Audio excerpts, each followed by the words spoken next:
Yo, what's up? It's Max. I'm here to talk about the Bacchae, I think is how you pronounce it, play.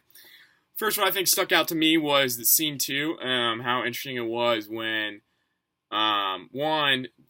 Dionysus disguised himself as just a stranger, as it says, and the servant brings him to Prometheus. And it says a bunch of things are going on, which some of them are just like wild, like chains were just randomly falling off people that were leaving, and like all this random stuff's going on, and Prometheus is just not even looking at that. And he's so like focused and so dialed in on who's a stranger and what's he all about.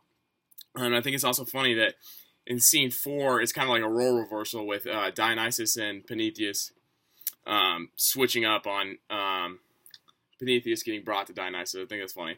Themes. I think themes. First theme is there's a hunger for power. I think it's obvious with Prometheus and more particularly Dionysus. Prometheus, he's a little bit like crazy because he just wants to know what's going on. And Dionysus, he has people worshiping him, like the Maenads or Maenads or however you say that.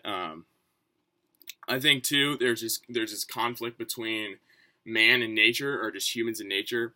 And there's all this with women breastfeeding animals, and you got earthquakes, you got people using mountains for to go off to, and like I don't know, I just think there's a constant tugging back and forth of man taking advantage of nature and nature taking advantage of man with like the talks about the lightning and the earthquakes and just stuff like that. So I think there's definitely a theme in that.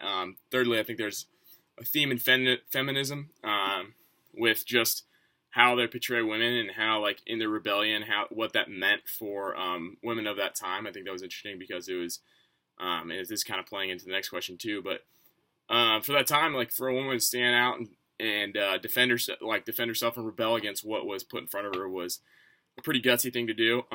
So going to Maenads, they were basically people who were like worshippers of Dionysus. They like some people like someone said is like they were even like possessed by him because they were so just invested in who he is. And to give that some background, I have a passage I picked out. It's in line 1080. It says, "I have brought him to you, girls," talking to the Maenads, and says, "The one who ridiculed me in my worship. Now you must pay him back."